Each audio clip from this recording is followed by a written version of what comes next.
Bang, orang tua tuh belum menjadikan pameran ini sebagai tempat wisata juga gitu Iya, ya. iya. Jadi mungkin Bapak Ibu boleh sekali-sekali kalau ada informasi lumayan sih kayak sosial media, contohnya kayak mungkin beberapa media lokal kayak Hai Pontianak, Iya, mereka tuh betul, biasa sering betul. ngasih informasi Betul, itu.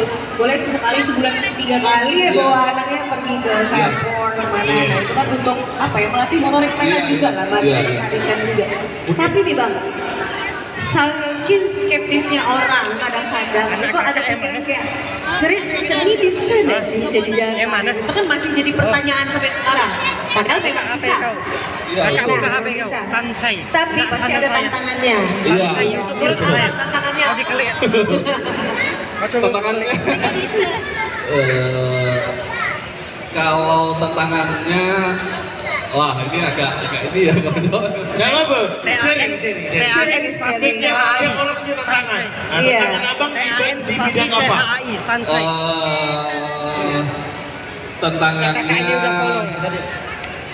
tantangannya ke diri sendiri sih sebenarnya. Yang pertama Bukan diri sendiri. Agak dalam ya. Iya. Ini bukan Ke diri agak dalam, sendiri. ini jawaban aman. Iya. Oke, kita bahas dari diri sendiri dulu apa tantangannya. Berdiri dari luar diri sendiri. Karena pertanyaan yang tadi dilempar tadi itu merupakan pertanyaan yang ada di diri sendiri sebenarnya. Iya. Ini bisa menjadi sebuah pekerjaan nggak sih sebenarnya seniman ini gitu. Sebenarnya bisa saja sebenarnya. Kalau karena Pontianak kayak freelance desain itu kan termasuk sebuah seni yang tinggal kita pribadi aja gitu, tinggal mau arah yang mana. Kalau itu tantangannya yang seberapa besar si seniman yang mau ini aja sih sebenarnya. Ya, seberapa besar kemampuan dia berjuang mau apa ya, aktifnya gitu. Benar. Ya, aktifnya. Saya juga sana sini masih cari ini ya, cari apa? Kayak pameran, selalu buka open call, saya apply gitu. Jadi seberapa niat si senimannya aja sih sebenarnya. Enggak ini lah, yang enggak males-malesan lagi Iya, ya. males-malesan. Sebuah pekerjaan kan Iya, sebenarnya. kerjaannya kalau tantangan ya selalu ada. Iya, iya betul. Itu dari diri sendiri. Iya. Kalau dari luar diri sendiri. Betul. Apa? Kalau dari luar. Itu kan dari dalam. Kalau dari luar apa tantangannya? Kalau dari luar ya tentunya kayak pertama tadi kalau Pontianak itu belum ada kampus sebenarnya seni murni itu belum ada. Kalau udah ada kampus seni murni, saya rasa Pontianak akan penuh dengan galeri-galeri dan pameran. Saya berani yakin, berani sumpah lah gitu. Kalau Pontianak udah ada kampus seni pasti akan ada pameran galeran, itu akan membuka peluang wisata, akan membuka ekonomi kreatif, itu pastilah. Itu Efek pasti. dominonya banyak ya. Iya. Itu peluang yang sangat ini ya, sangat membantu saya rasa. Berarti itu adalah mimpi semua teman-teman seniman yang di Pontianak. Iya, iya. Semoga bisa terwujudkan. Amin, amin. Oke, kemudian Bang, kita melihat banyak sekali adik-adik yang sedang berjuang sekarang di depan kita. Kemarin anak aku. Dan kemungkinan juga ada adik-adik yang tidak ikut lomba tapi mendengarkan suara kita. Apa pesan atau motivasi yang Abang pengen sampaikan ke peserta yang telah hadir dulu nih di sini? Biarkan mereka mendengar sambil mewarnai. Lagi fokus.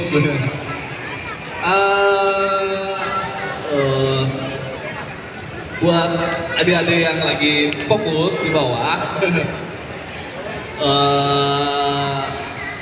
jangan pernah ngerasa terbebani dengan harus juara, harus dapat ini, dapat itu gitu.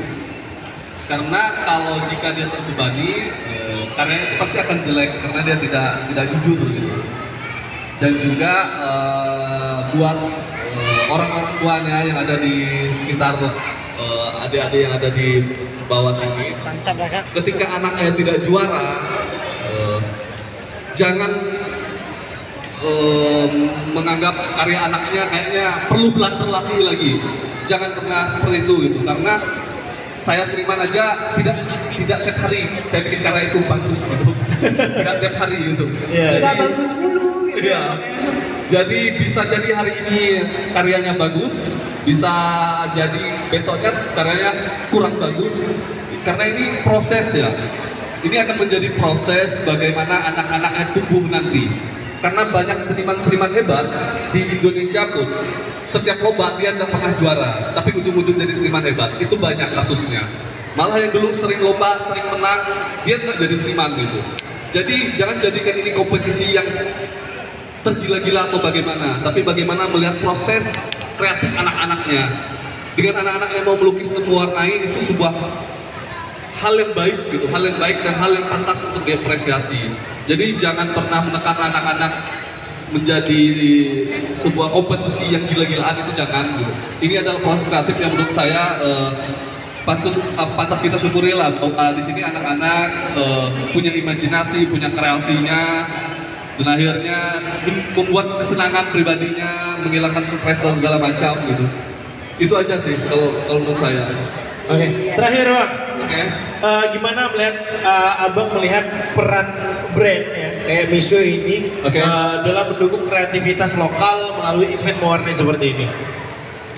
Kita tepuk tangan dulu untuk Mixo ya. Wih, luar biasa. Karena udah ngasih kesempatan kolaborasi terutama saya ya, membuka peluang kolaborasi sama seniman lokal, membuka peluang adanya lomba-lomba seperti ini gitu. Itu hal yang menarik dan unik ya, dan jarang dijumpai lah di Pontianak gitu. Karena kebanyakan lomba-lomba kayak gini kan dibikin sama lembaga dan komunitas gitu. Jadi brand kayak gini bikin sesuatu yang unik kayak gini ya pantas untuk diapresiasi lah bagi saya pribadi ya. Dan berkolaborasi dengan seniman lokal itu hal yang menurut saya berani lah ya. Ya terima kasih lah untuk Mixus dan anak-anak di sini juga semangat juga melukisnya. Semoga event-event kayak gini tidak hanya jatuh di Mixus tapi ya di brand-brand lain juga bisa bikin yang lebih menarik juga dari ini juga boleh. Ya itu aja sih. Oke. Kau ada pertanyaan terakhir? Udah cukup. Oke, kalau dari saya terakhir banget nih. Oke. Lanjutkan kalimat saya, singkat aja Bang. Oke. Singkat saja. Karya yang bagus adalah karya yang Jujur. Oke, terima kasih teman-teman untuk Bang Zaka. Luar biasa sekali. Terima kasih ya Bang Jaka ya. Asik sekali ya. Ya, terima kasih. Luar biasa banyak. Ingat tadi statement terakhir adalah karya yang bagus adalah karya yang jujur. Jujur. Ya, bukan karya yang rapi banget, yang spektakuler. Yang pressure harus juara. Iya, tidak. Karya yang bagus itu adalah karya yang jujur seperti kata Bang Jaka tadi. Ya, jadi maka dari itu adik-adik jangan terlalu terbebani untuk aku menang tidak. Tapi buatlah warna yang kalian warnai di atas gambar tersebut menjadi sebuah karya yang jujur, karya yang kelak akan menjadi sebuah sejarah dalam kehidupan kalian. Iya benar sekali. Dan selanjutnya kita sekarang bakal ngobrol sama orang tua dari peserta ya. Yang mana? Atas nama Trisna. Iya. Boleh, Ibu silakan. Trisna boleh bergabung bersama kita. Silakan Kak Trisna. Silakan. Oke. Tuh, Boleh menyamai. Tepuk tangan dulu dong untuk Kak Trisna yang telah mendaftarkan anaknya, boleh menyamai. Bergabung bersama kita di sini. Sebelumnya kita ucapkan terima kasih untuk anak Ibu Trisna sendiri di nomor berapa? Yang mana? Anaknya nomor berapa? Ini yang pakai baju bisu ya? Jangan tebak-tebakan dong. Ini. Biar ibunya juga. Nah iya memang ini Oh, iya, anaknya. iya. Memang ini anaknya. Dihidupin dulu Kak, udah nyala tuh. Coba. Ah, belum nyala, Pak. Saya coba. Belum nyala. Coba. Cek. Hebat sulap abang nih. Sulap abang itu sulap sebenarnya. Sulap Bisa dia. ya? Sulap, cek. Oke. Langsung saja. Pertanyaan pertama untuk Kak Trisna. Apa yang membuat Kak Trisna tertarik untuk mendaftarkan anaknya di perlombaan ini? Mungkin karena memang anak saya pertama memang hobi dalam Emang udah hobi ya? hobi mewarnai dan juga hobi juga makan es krim mixu. Oh, Oh sering beli? udah hobi ini juga ya? Udah hobi makan es krim mise. Iya. Pas pula hobinya mewarnai, akhirnya diikutkanlah di sini. Usianya betul. berapa Kak? Mama? Usianya sekarang 9 tahun. 9 tahun. Kalau boleh tahu, udah ketahuan hobinya mewarnai dari usia berapa? 7 bulan. 7 bulan. Waduh. Ya, mewarnai. Namanya nebak. Nggak seperti itu. mulai dari TKA karena di sekolah itu ada eskul, jadi gurunya mengarahkan untuk mengikuti eskul mewarnai. Oh, iya. Oke, kemudian Kak Trisna, kan siapa yang dapat informasi ini? Dia atau Kak Trisna? Saya dapatnya di IG. Oke, berarti Kak Trisna. Iya, benar. Terus apa respon siapa sih namanya adiknya? Nadira. Nadira, apa respon Nadira ketika disuruh ikut lomba ini? Ya, excited sekali kan? Excited, Iya, ya? benar. Karena memang hobinya mewarnai dan menggambar. Jadi kalau ada lomba itu memang mau anak saya ikut.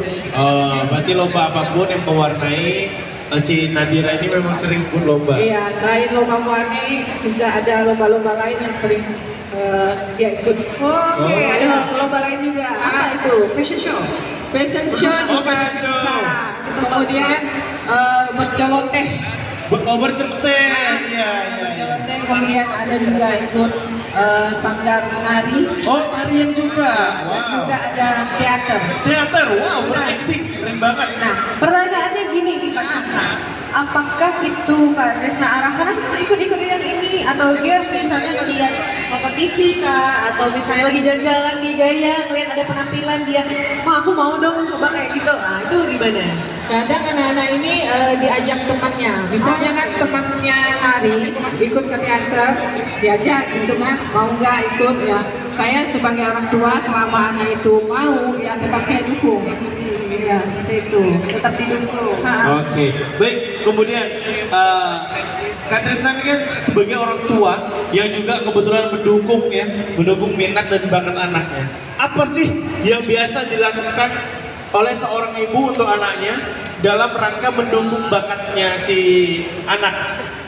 Iya, yang pastinya pertama kita mendukung prosesnya seperti les, ya, les mungkin di sanggar ataupun privat. Ya. Kemudian pada saat lomba mungkin kita bantu itu mempersiapkan perlengkapan mewarnainya pasti. Ya. Kemudian saya mungkin ada lagi untuk kalau lomba itu kan ada temanya. Ya. Nah, mungkin saya bantu mencari referensi